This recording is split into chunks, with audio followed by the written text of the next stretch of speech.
እንኳን ወደ ዝግጅታችን በሰላም መጣችሁ።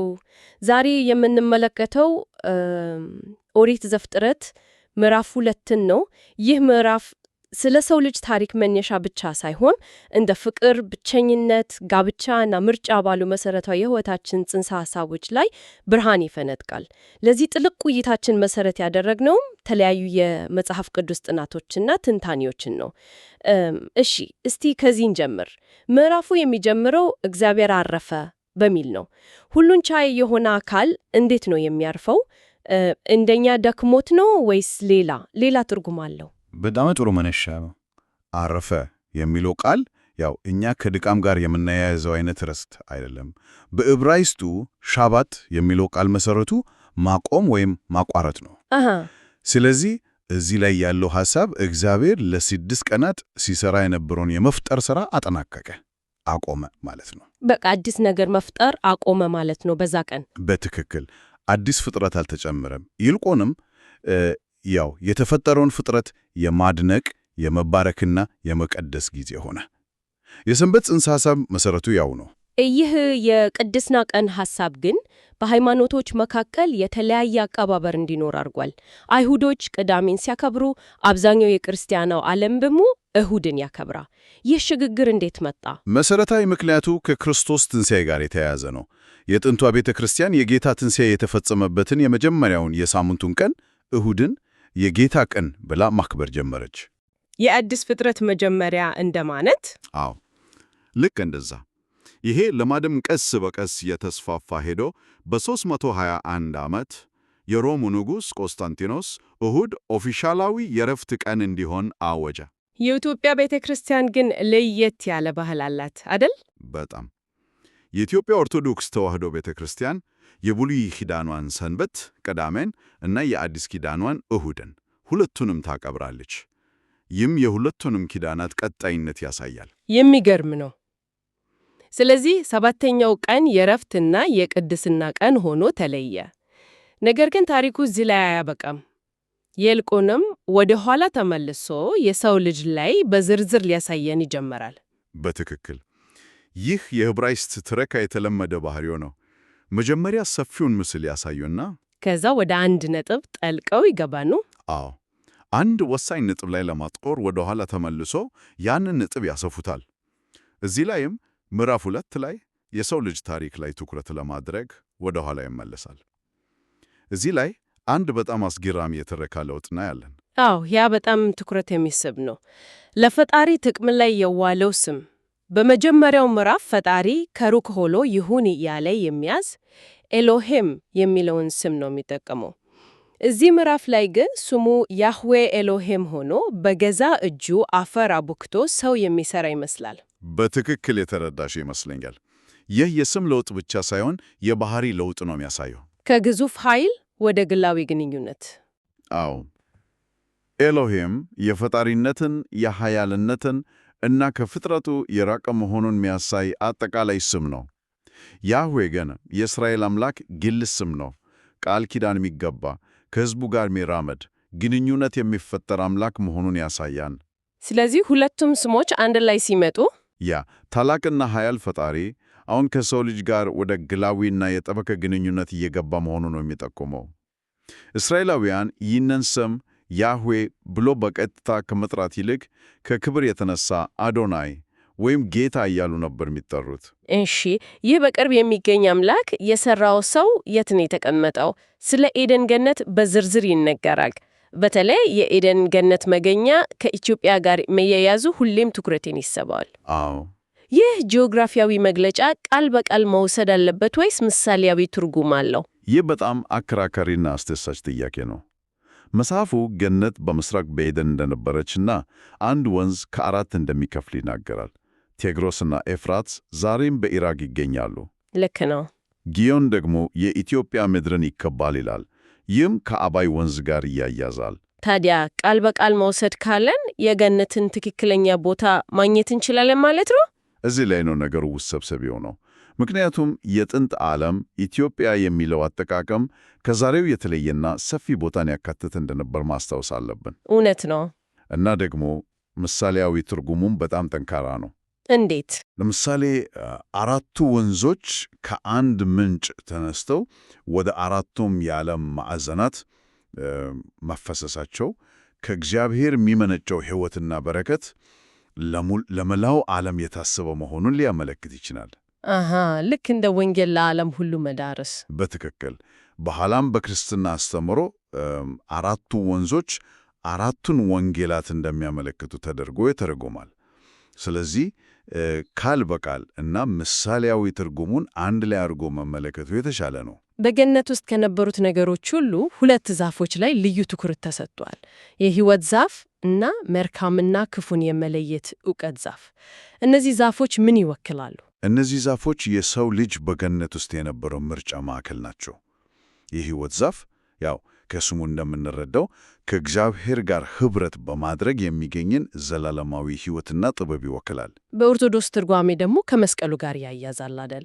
አዎ፣ በቀጥታ የክርስቶስ መስቀል ምሳሌ እንደሆነ ይታመናል።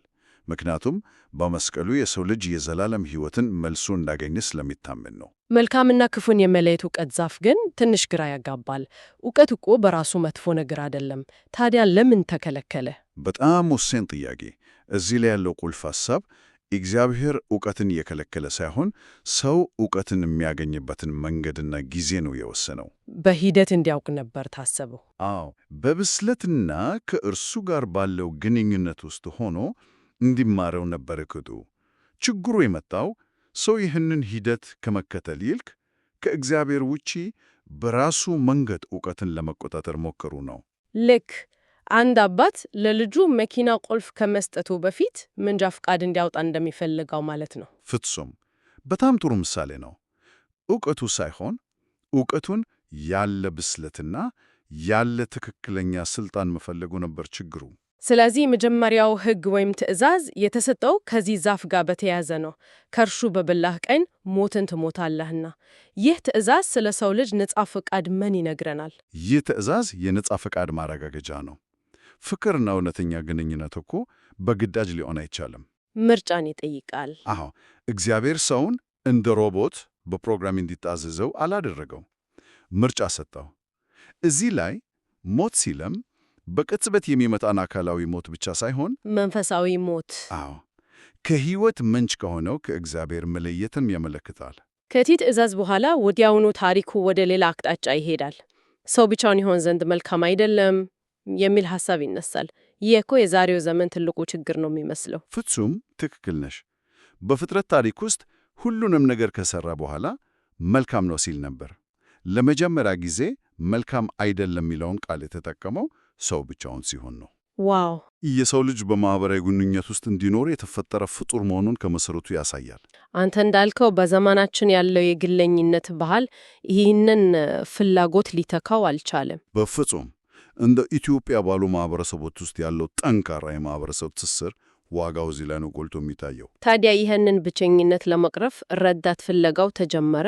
ነገር ግን እግዚአብሔር በቀጥታ ሴትን አልፈጠረም። መጀመሪያ አዳም አንድ ሂደት ውስጥ እንዲያልፍ አረገው።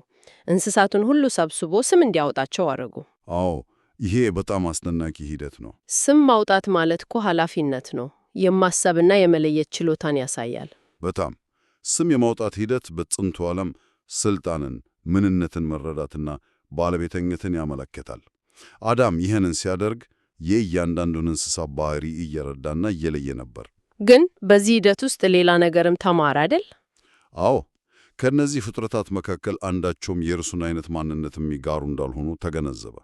የራሱን የተለየ ማንነትና የብቸኝነቱን ጥልቀት የተረዳው በዚህ ሂደት ውስጥ ነው። እናም በመጨረሻ ይህንን ጥልቅ ፍላጎት ለማሟላት ሔዋን ተፈጠረች። የአፈጣጠሯ ታሪክ ግን በጣም ድራማዊ እና ምስጢራዊ ነው፣ ከጎን አጥንት መሰራቷ። አዎ፣ እዚህ ላይ ያለው ምስጢራዊ ትርጉም እጅግ በጣም ጥልቅ ነው። ብዙ ጊዜ እንደሚባለው ከጭንቅላቱ አልተሰራም ልትገዛው፣ ከእግሩም አልተሰራም ሊረጋጣው። ልክ ነገር ግን ከጎኗ ከልቧ አጠገብ ካለ አጥንት ተሰራች። እኩል መሆኗን ለማሳየት አዎ፣ እኩል መሆኗን ከእርሱ ጋር ጎን ለጎን የምትቆም አጋር መሆኗን እና የልቡ ቅርብ የሕይወቱ ተካፋይ መሆኗን ነው። አንዱ የሌላውን ጎዶሎ ለመሙላት የተፈጠሩ መሆናቸውን ያመለክታል። ይህ ግንኙነት በቋንቋ ደረጃም ይገለጻል። በዕብራይስጥ ኢሽ እና ኢሻ። ልክ ነው።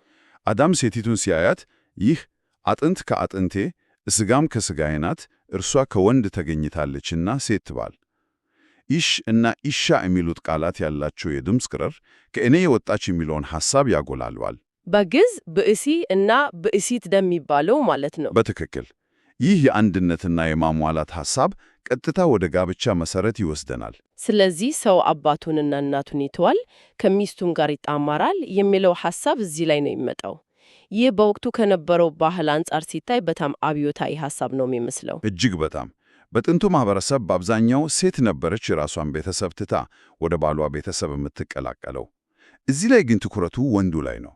ሰው አባቱና እናቱን ይተዋል ይላል። ለአዲሱ ቤተሰብ ቅድሚያ መስጠት እንዳለበት ነው የሚያሳየው። አዎ፣ አዲስ ራሱን የቻለ አንድነት መፍጠር ላይ ትልቅ ትኩረት ተደርጓል። አንድ ሥጋ ይሆናሉ የሚለውም አካላዊ ግንኙነትን ብቻ ሳይሆን ስሜታዊ፣ መንፈሳዊ እና አእምሯዊ ውህደትንም ያመለክታል። እናም ምዕራፉ የሚደመደመው አዳምና ሚስቱ ሁለቱም ራቁታቸውን ነበሩ፣ አይተፋፈሩም ነበር በሚል ሐሳብ ነው። ይህ ራቁትነት ከኀፍረት ጋር አለመያያዙ ምንን ያሳያል?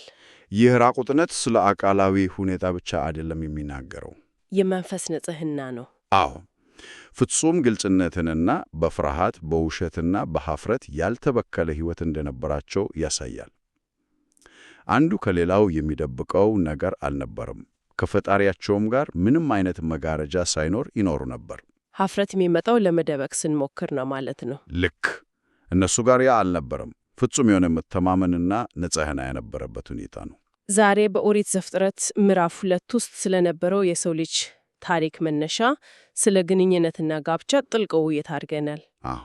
ከፍጥረት አጠቃላይ እይታ ወደ ሰው ልጅ ግላዊና ማኅበራዊ ታሪክ የሚያሸጋግረን ወሳኝ ምዕራፍ ነው። ለማጠቃለል ያህል ምን ማለት እንችላለን? ለማጠቃለል ያህል ይህ ምዕራፍ የሰው ልጅ ማንነት 3 መሠረታዊ ገጽታዎችን ያስተምረናል። አንደኛ፣ ከፈጣሪ ጋር ላለው ግንኙነት የተፈጠረ መሆኑን፣ ሁለተኛ፣ ከሌሎች ሰዎች ጋር በማኅበረሰብ ውስጥ እንዲኖር መፈጠሩን እና ሶስተኛ፣ ለተፈጥሮና ለሌሎች ፍጥረታት ኃላፊነት የተሰጠው መሆኑን። እነዚህ ሦስቱም ሲጣጣሙ ነው ሰው ሙሉ የሚሆነው። በትክክል። ለመሆኑ ለአድማጭ የምንተው አንድ የማሰላሰያ ሐሳብ አለ? አዎ፣ ከመጽሐፍ ቅዱስ ካኖና ውጪ በሆኑ ነገር ግን በጥንታዊቷ ቤተ ክርስቲያን ከሚነበቡ መጽሐፍቱ አንዱ በመጽሐፈ ከሊምንጦስ ውስጥ አንድ አስገራሚ ነጥብ አለ። መጽሐፉ እንደሚለው አዳምና ሔዋን አትብላ የሚለውን ትእዛዝ አክብረው በገነት ውስጥ ለ7 ዓመት ከ3 ወር ከ17 ቀን ኖሯል ይላል። ለ7 ዓመት? ዋው!